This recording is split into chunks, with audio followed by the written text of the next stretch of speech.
দিওয়ালি হলো আলোর রশ্মির উৎসব, যেখানে সব অন্ধকার দূর হয়ে আলো ছড়িয়ে পড়ে চারিদিকে। সবাই সুন্দর করে ঘর সাজায়, প্রদীপ জ্বালায়, মোমবাতি জ্বালায়। খুবই একটা আলোর ঝকঝকে একটা অনুষ্ঠান, যেখানে আমরা অন্ধকারকে পেছনে ফেলে নতুন কিছু ভালো কিছু নিয়ে এগাই। তো সকলকে জানাই শুভ দীপাবলি। আর সেই তোড়জোড় চলছে আমার। আর ভিডিওটা দিতে একটু লেট হয়ে গেল, লং ভিডিওটা। শর্টস তোমাদের সাথে আগেই শেয়ার করেছি। সকলে ভীষণ ভালো থেকো, সুস্থ থেকো, এবং সকলকে জানাই আমার চ্যানেলে অনেক অনেক ওয়েলকাম আরও একটি নতুন ভিডিওর সাথে। তো দিওয়ালির ঘর সাজানোর কিছু আইডিয়া এবং আমি কিভাবে দিওয়ালি মানালাম সেটাই তোমাদের সাথে শেয়ার করব। এবং এবছরটা আমি দিওয়ালির দিনটা বলতে গেলে একাই ছিলাম, কিন্তু সবাইকে তোমরা ভিডিওতে দেখতে পারবে, বিকজ ওটা আমি আগের দিন দেখতে পাবে, বিকজ আমি আগের দিন এবং পরের দিনের সব ক্লিপ অ্যাড করে একটা নতুনভাবে সমস্তটা নিয়ে তোমাদের সামনে উপস্থাপন করছি। বাই দ্য ওয়ে, এই প্রদীপ দুটো কি সুন্দর না?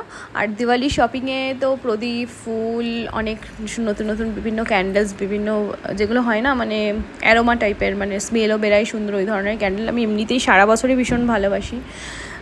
তো সেটাও কিনেছি।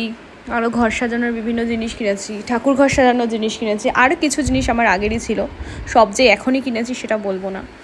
তো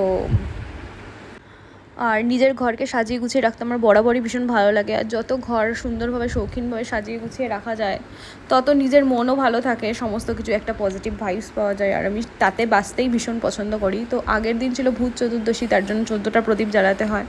তো আমরা এখন সেটাই করছি। যতই বড়দের গুরুজনদের থেকে দূরে থাকি না কেন, আউট অফ স্টেট থাকি না কেন, সমস্ত রিচুয়ালস আমি মেনে চলার চেষ্টা করি। সমস্ত রীতিনীতি মানাটা ভালো আর কি। তো সব কিছুকে মানে পুরনো আর নতুনকে একসঙ্গে নিয়ে আমি এগাতেই বেশি পছন্দ করি। তো যাই হোক, আমার ঘরটা কত সুন্দর করে সাজাচ্ছি তোমাদের সাথে সেটাই শেয়ার করবো। আর তোমাদের দিওয়ালি কেমন কাটলেও সবাই অবশ্যই কমেন্টে জানিও।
এত ভিডিও পুজোর পর থেকে এতগুলো অকেশন যায় না, বলে না বাঙালির 12 মাসে 13 পার্বণ, তো সেই করতে করতে আমার ফোনটা পুরো মানে ভিডিওতে ভর্তি হয়ে গেছে। তো সেই জন্য আমি দিওয়ালির ভিডিওটা ভেবেছিলাম শর্টসে দেবো, সেই জন্য ভিডিওগুলো এইভাবে নিয়েছি, ক্লিপগুলো। পরে দেখছি 19-20 মিনিটের ভিডিও হয়ে গেছে, সেটা তো আর শর্টসে দেওয়া সম্ভব না।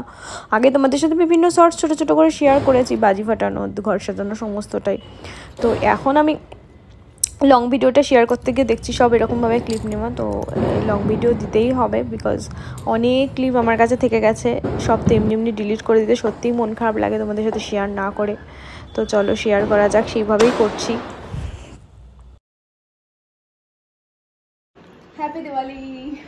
পুরোটাই তোমার আমি অর্ধেকটা খেয়ে রেখে দিয়েছি। হ্যাপি দিওয়ালি।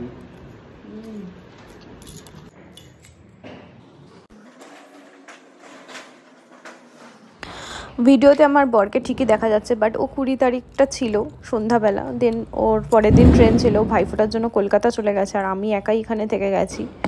আর রাত পেরিয়ে ভোর হতেই আমার মা চলে এসেছিলো, ভাই চলে এসেছিলো, যেহেতু ভাইফোঁটা ছিল। তো কিছুটা সময় আমি দিওয়ালির দিনটা বলতে গেলে একাই ছিলাম, কিন্তু মন খারাপ করে বসে থেকে সেলিব্রেশনে কমতি করা, সেটা তো আমি করবো না। লাইফে ভালোভাবে বাঁচতে গেলে আগে নিজের সঙ্গ নিজেকে এনজয় করতে শিখতে হবে, এটা সবথেকে বড় মানে শিক্ষা যেটা আমাকে লাইফ শিখিয়েছে। সব সময় তো সবাইকে পাশে পাওয়া যায় না, চাইলেও না সবার সময় হবে না, অনেক কিছু সমস্যা হবে, তার জন্য মন খারাপ করে বসে থাকলে চলবে না। আমার ঘরটা দেখো সুন্দর করে আমি সাজিয়েও ফেলেছি, ভিডিও করেছি, তোমাদের সাথে শেয়ারও করছি, সবই করছি, কোনো কিছুরই কমতি করিনি।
দিওয়ালিতে নাই ঘর সাজানো, চারিদিকে আলোর দিয়ে সাজানো, চারিদিক রাস্তাঘাট সুন্দরভাবে সেজে থাকে, সবাই সবার বাড়ি সাজায়, রঙ্গোলি, সমস্ত কিছু ভালো লাগে দিওয়ালি পুজো। কিন্তু এই বাজির যে এমনি ফুলঝুরি এগুলো ফাটাও ঠিক আছে, বাট এই যে বাজির যে জোরে জোরে এই চকলেট বোম, তারপরে লঙ্কা বাজি, এইসবের যে আওয়াজটা, এইটা আমার একদমই, আমার জন্য না শুধু, মানে এটা যারা বয়স্ক, হার্টের পেশেন্ট, ছোট বাচ্চা, বাইরে যে ডগিগুলো থাকে তারাই, এবং আমার ঘরে যে পাখিরা আছে সবাই ভীষণ ভয় পায়, সবার ভীষণ অসুবিধা হয়।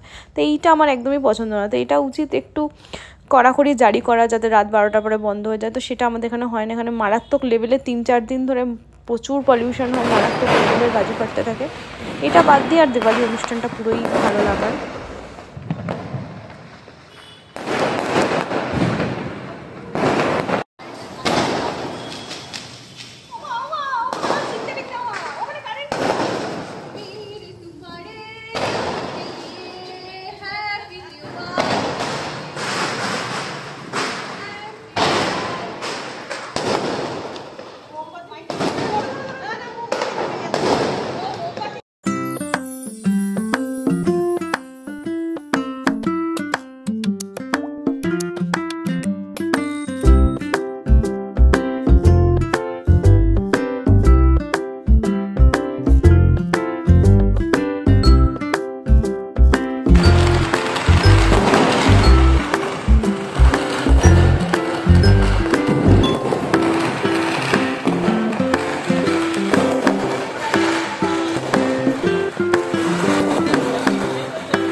আমরা ওই এক প্যাকেট চরকি আর একটু তারাবাজি মানে যেটুকুনি না করলে নয় আর কি, গোপাল শোনার জন্য এনেছিলাম, তো আমরা নিজেরাও একটু ফাটালাম। তো সবাই বাজি ফাটিয়ে ওপরে চলে গেছে অনেক রাত্রে, যখন মাঝরাতে তখন গিয়ে আমরা নিচে নেমেছি, নাহলে সুযোগই পাচ্ছিলাম না নিচে, এত আওয়াজ হচ্ছিলো, ভয়ে একবার এসে উপরে চলে গেছি।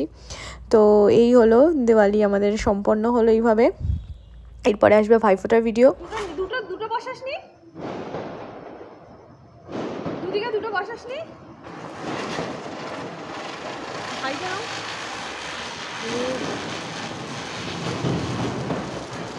এবার হাতে লাগছে, সর তুই ওখান থেকে। ভিডিওটা কেমন লাগলো অবশ্যই কমেন্টে জানিও, লাইক কমেন্ট শেয়ার এবং সাবস্ক্রাইব করে অবশ্যই পাশে থেকো যদি ভালো লাগে। তো লক্ষ্মী পুজোর প্রসাদও মারা নিয়ে এসেছিলো, এতদিন পর আমি খেতে পারলাম। আজকের ভিডিওটা এখানে এন্ড করছি, নেক্সট ভিডিওতে দেখা হচ্ছে। Thanks for watching.